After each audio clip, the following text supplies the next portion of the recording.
Hello ladies and gentlemen of YouTube, my name is Brad. This is my channel Animate Orange, where I build a lot of 3D metal models and show you how I do it. I'm excited. The new Star Wars is coming up, and with that, Metal Earth is released, or has released, their new models. Today I have Kylo Ren's TIE Silencer, a new TIE model. And of course, this is where I'm going to start because the TIE models always worry me, though it doesn't look like this one is going to be as big a concern because we don't have quite the same rounded shape as all the ones do before. But this one does look like it has a lot of detail to it. The models are getting more detailed and more complicated, so this one's probably going to take a while. Let's not waste any more time. Let's open this up, see what's inside, look at the directions, and put it together. Kylo Ren's TIE Silencer. A new Star Wars release would not be complete without a new TIE fighter. But then again, I kind of didn't think it'd be complete without a new droid, but we didn't get one of those. And we have two metal sheets, about what you would expect, except maybe the wings are a bit longer and thinner. But that's okay. Not too many terrible tiny parts, it looks like. Just a lot of pretty small parts. We set that to the side and look at the single sheet of instructions. Just one sheet. We open it up to the front. Let's see here. I want to zoom out just a bit. Get it all in there.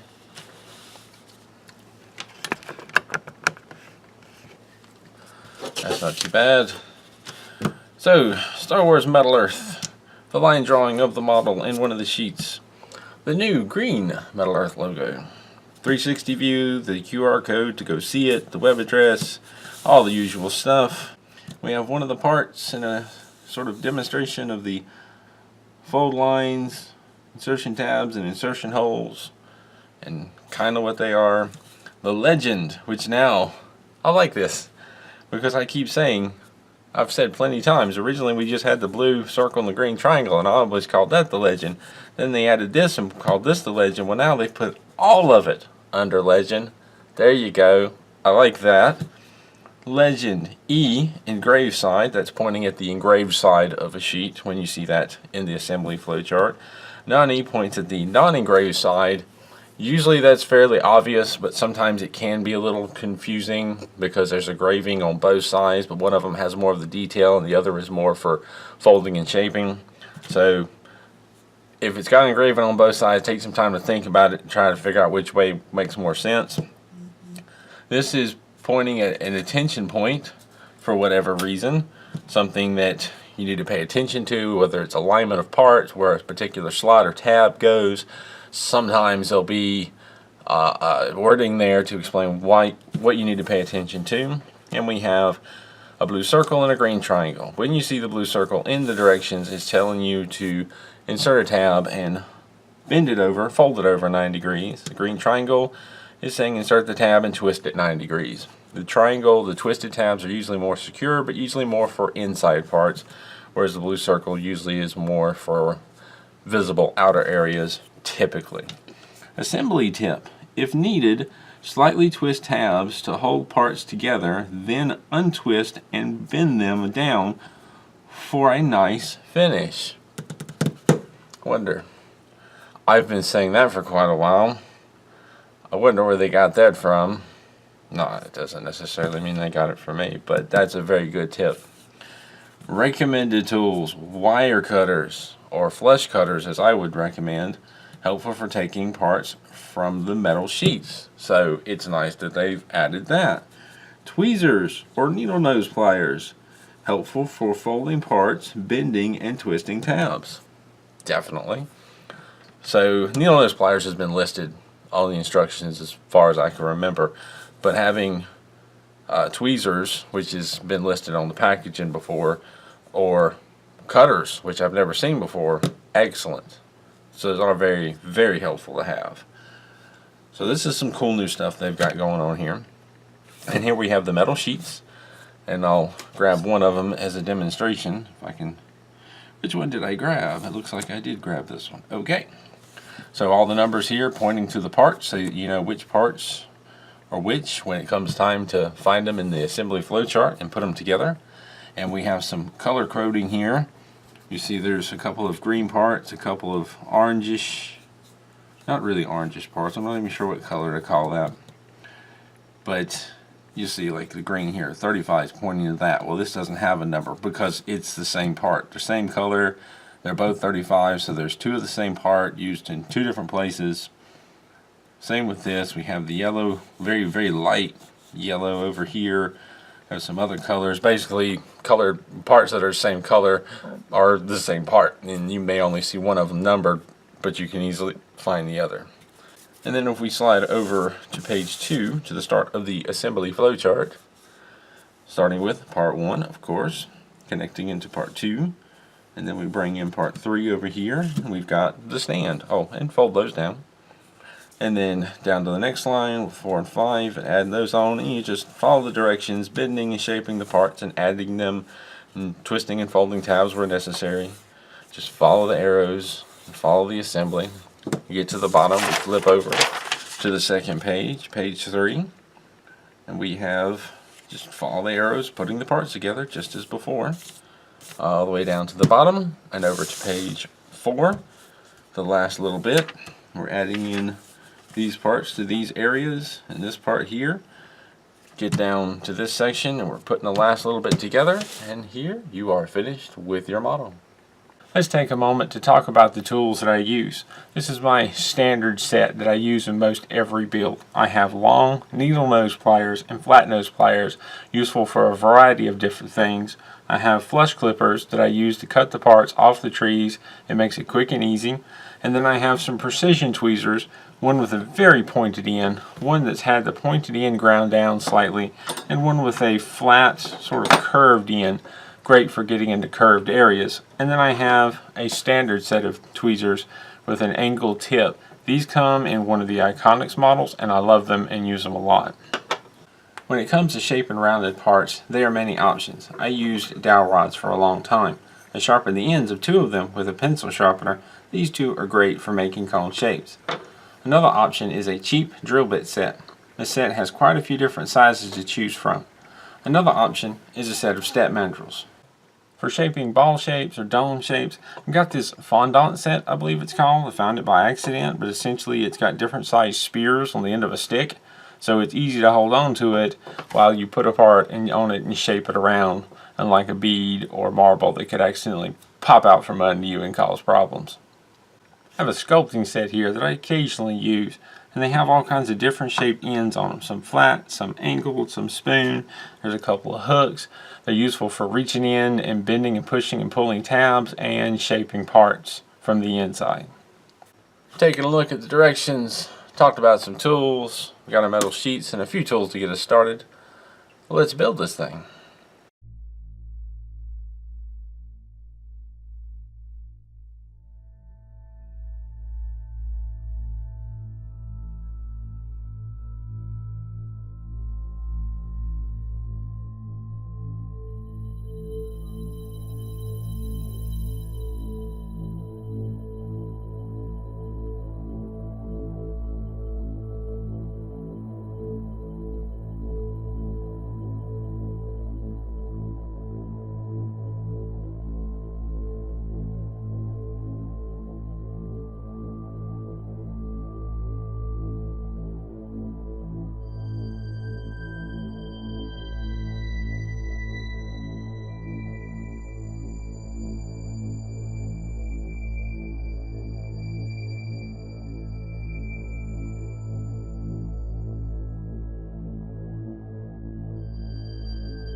These tabs stick outward at odd angles. It helps to bend them all pointing straight to the next connection. It allows the tabs to more easily line up with their slots.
I don't use these odd little tools very often, but on the rare occasion that I do need them, they work great.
I had to push in the sides of the cockpit area to get them to fit inside the brackets on the lower piece. It was sort of a tight fit, but not impossible.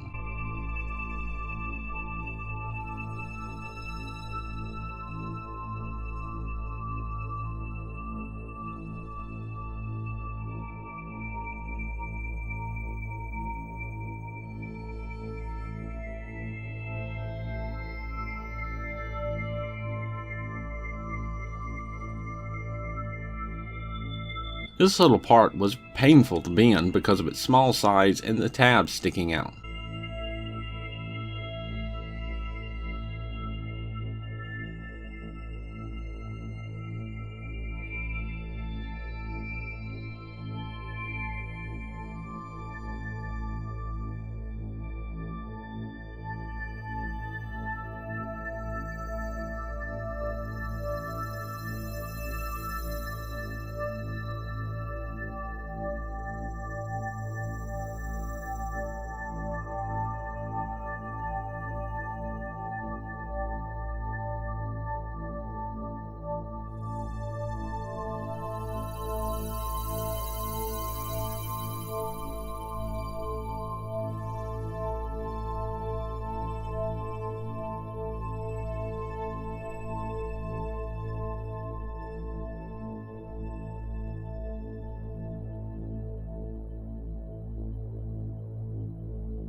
In this video, I cut out some parts where I tried numerous times to get a part to fit or had to make multiple adjustments to something to allow it to fit.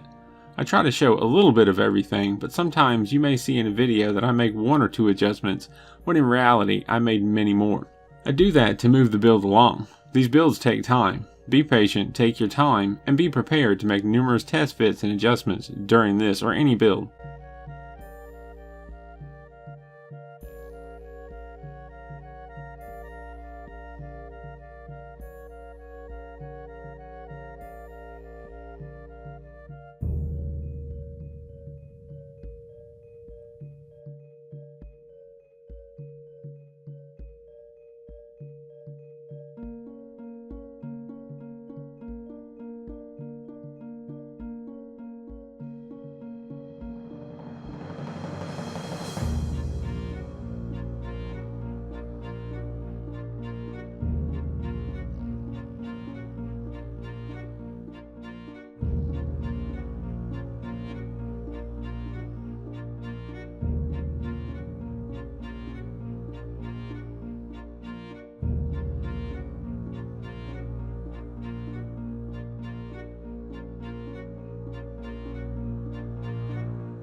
These large side pieces are rather simple, and the second comes together just the same as the first.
I folded these inner tabs because they were so close to the raised center piece, it was hard to get to.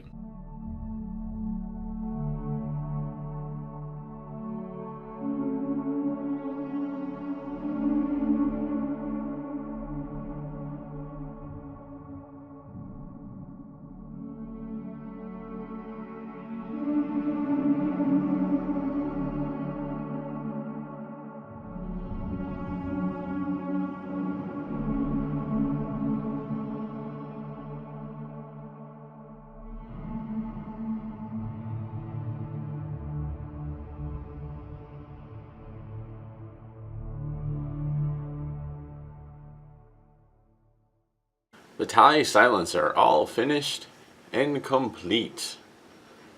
Another TIE to add to my collection. This was not as complicated a build as I expected, and I kind of figured it wouldn't be that complicated, so this was a surprise. It took it took right at 1 hour and 49 minutes to build this, because I did it all in one sitting, looked up at the camera screen, and that's exactly what it said, so I made a note of it. It was a quick-ish build. It just kind of flowed right along. Parts fell right together. It wasn't tricky or difficult, not really. And maybe that's just compared to some of the other models that I've been building lately that have been a lot more complicated. This one just kind of went along smoothly and was over fairly quickly, so it felt, and looked really nice in the end. I didn't have a lot of trouble with it. As far as a start to the newest 4 models, this was a great start. As far as a TIE fighter, this is by far the easiest TIE fighter that I've done. Really, the center body isn't an egg or ball shaped and difficult to form. It is a little bit of a challenge getting that front part curved just right, but not that much of one. This really came together easy and was fun to build and just flowed right along. And I'll leave it at that. If you have any questions or comments, feel free to leave them down below. If you like these videos and want to see them continue, consider becoming a Patreon. I have a link at the bottom in the description. I also have one at the end of the video. Consider giving just a little to help continue buying these models and continue these videos. As always, thank you for watching, and keep on keeping on.